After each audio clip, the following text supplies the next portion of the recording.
Hallelujah. आइए हम प्रभु का एक भजन गाएंगे।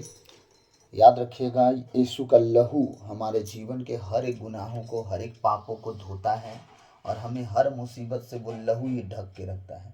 और जब यीशु का लहू किसी जगह पे लग जाए, किसी व्यक्ति पे लग जाए, किसी वस्तु पे लग जाए, वो नष्ट आसानी से नहीं हो सकता जब तक उसमें किसी रीति से पाप ना मिल जाए। इसलिए जब यीशु का लहू लगता है तो वो इतने बड़े काम कर जाता है जिसकी कोई सीमा नहीं। क्योंकि हाबिल का लहू, हाँ, धरती से पुकार रहा था परमेश्वर को, मुझे बदला चाहिए, मुझे बदला चाहिए, लेकिन यीशु का लहू कहता है इसे माफ कर, इसे माफ कर। तो ये है यीशु का लहू। यीशु का लहू माफ करता है, हाबिल का लहू बदला मांगता है। इसलिए सारी बातों को समझना है और प्रभु के लहू को अपने जीवन में मांग के चलना है। हालेलुया। तो आज हम प्रभु के लहू के ऊपर ही गीत गाएंगे। यीशु का लहू बचाता है, यीशु का लहू छुड़ाता है, यीशु का लहू बचाता है, यीशु का लहू छुड़ाता है। गरीबी से, लाचारी से, तकलीफों से, बीमारी से, गरीबी से, लाचारी से, तकलीफों से, बीमारी से मुक्ति दिलाता है, हमें बचाता है, मुक्ति दिलाता है, हाँ, हमें बचाता है। यीशु का लहू बचाता है, यीशु का लहू छुड़ाता है, यीशु का लहू बचाता है, यीशु का लहू छुड़ाता है, यीशु का लहू बचाता है, यीशु का लहू छुड़ाता है, यीशु का लहू बचाता है, यीशु का लहू छुड़ाता है। गरीबी से, लाचारी से, तकलीफों से, बीमारी से, गरीबी से, लाचारी से, तकलीफों से, बीमारी से मुक्ति दिलाता है, हाँ, हमें बचाता है, मुक्ति दिलाता है, हाँ, हमें बचाता है। यीशु का लहू बचाता है, यीशु का लहू छुड़ाता है, यीशु का लहू बचाता है, यीशु का लहू हाँ, तेरे लहू से पाप धुल जाएंगे, मुक्ति के दरवाजे खुल जाएंगे, तेरे लहू से पाप धुल जाएंगे, मुक्ति के दरवाजे खुल जाएंगे, कुव्वत दिलाता है, हमें बचाता है, कुव्वत दिलाता है, हाँ, हमें बचाता है। यीशु का लहू बचाता है, यीशु का लहू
मुझे मिलती पाना, तू मेरा बाप आसमानी खुदा। तेरे लहू से मुझे मिलती पाना, तू मेरा बाप आसमानी खुदा। पाक तू बनाता है, पर बख्शियाता है। पाक तू बनाता है, पर बख्शियाता है। यीशु का लहू बचा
प्रभु, तेरा लहू बड़ा कीमती है। हाँ प्रभु, प्रकाशना ग्रंथ में लिखा उसके लहू के द्वारा हमारे पाप धोए गए हैं।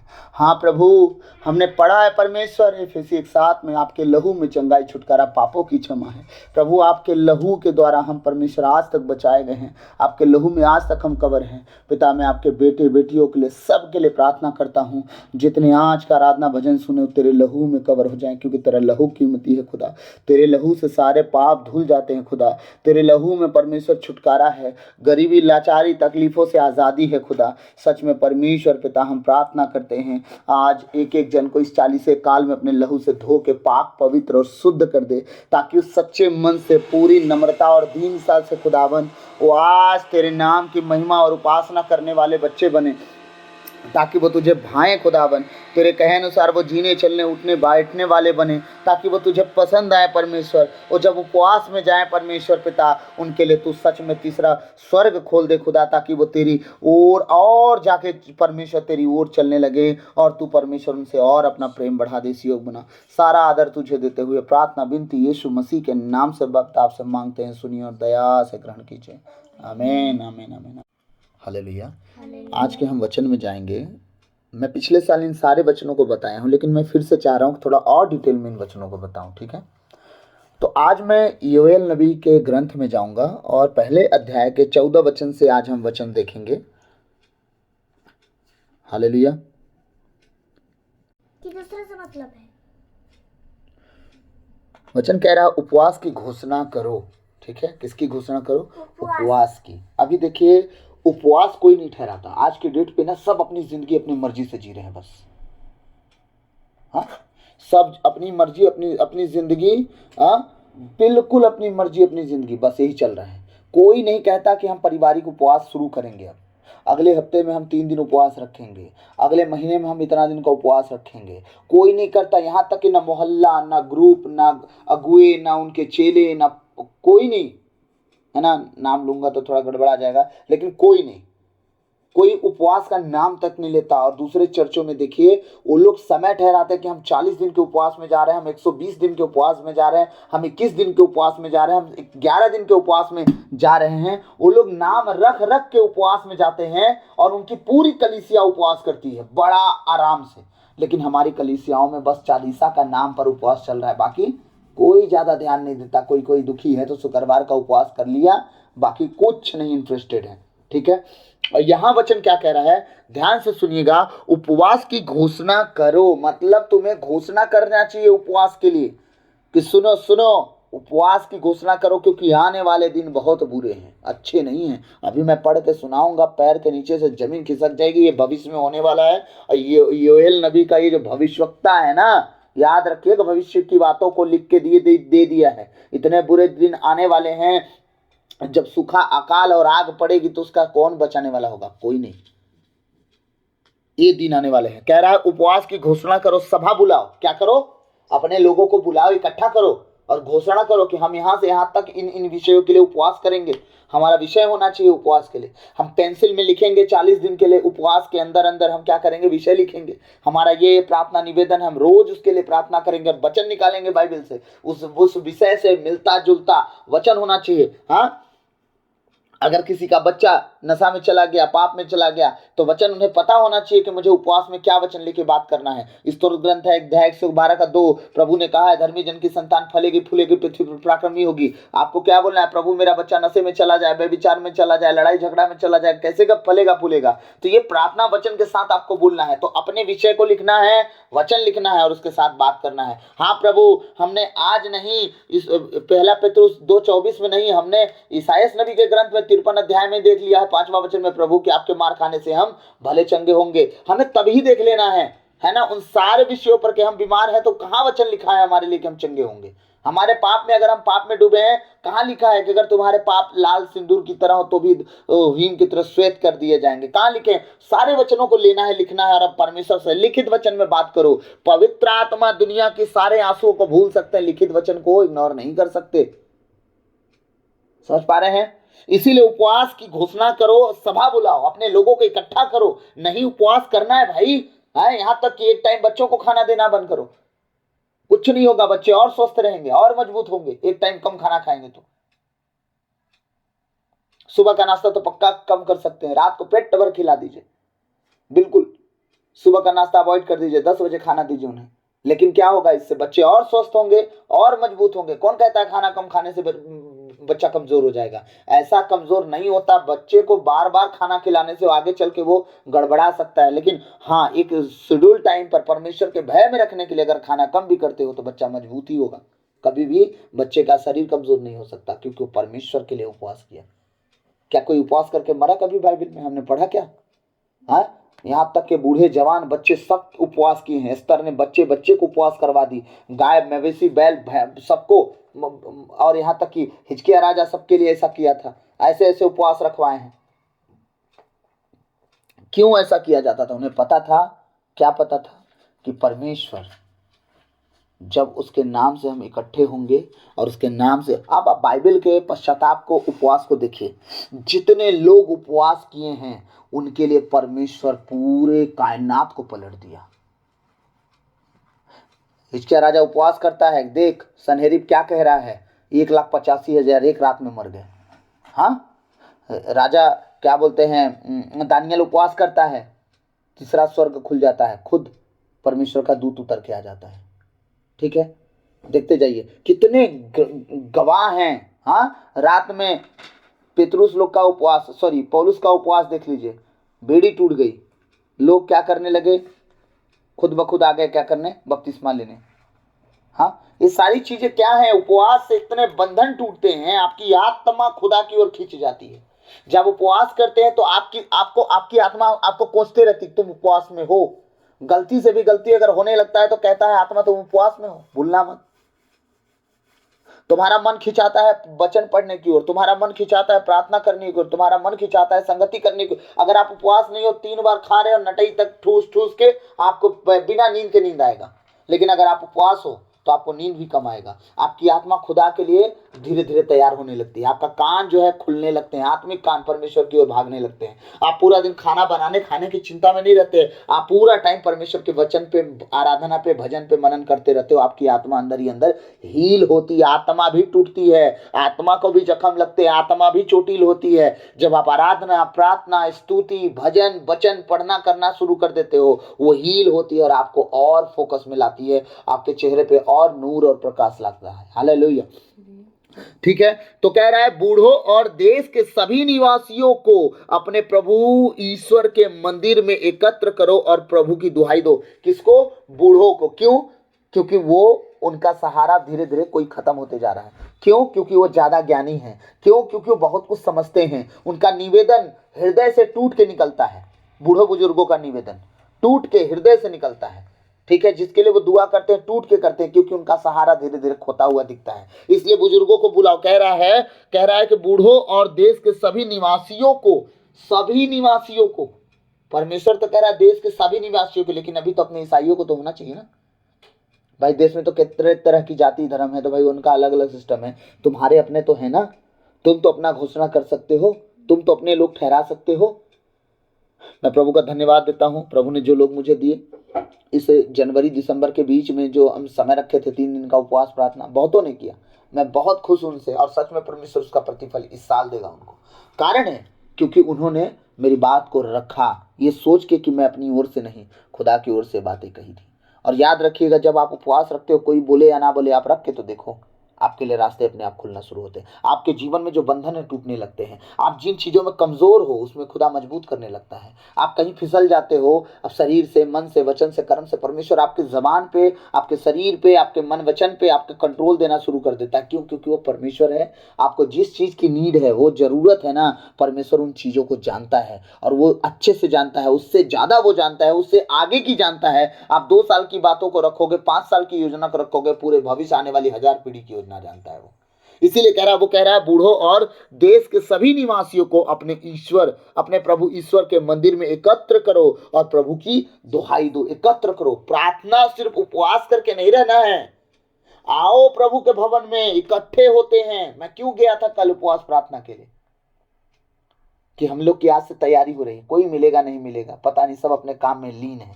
ठीक, लेकिन इसी बहाने चलो हम प्रार्थना ही कर लेते हैं। मेरा कहने का मतलब है, ये वचन क्या कह रहा है, सबको बुलाओ। कहाँ बुलाओ? प्रभु के भवन में बुलाओ, डेली बुलाओ, पूरे 40 काल तक प्रार्थना करो। क्या ही बात होती कि नहीं होती? आओ अलग अलग टीम के लोग, चलो तुम आज तुम आराधना करवा लो, आज तुम आराधना करवा लो, आज तुम्हारा टीम वचन सुनाएगा, आज तुम्हारा टीम वचन सुनाएगा, आज हम आराधना कराएंगे, आज तुम आराधना कराओगे। सब अपनी तैयारी 40 दिन। 40 टीम है क्या अपने अपने कलीसिया में? नहीं है, थक जाओगे। हाँ, लगो एकदम एकदम आत्मा प्राण झोंक दो। जिसकी आराधना सबसे अच्छी लास्ट में उसी को दो, तुम ही कराओ, चलो कराओ। जिस आराधना से सब खुश हो रहे हैं, जिस वचन से खुश हो रहे हैं, प्रार्थना से खुश हो रहे हैं, उन्हें क्या करो, इकट्ठा करो और बोलो चलो अब कराओ आराधना, हम सब आनंदित हो रहे हैं, हम प्रभु के करीब जा रहे हैं। बिल्कुल उन्हें बोलो।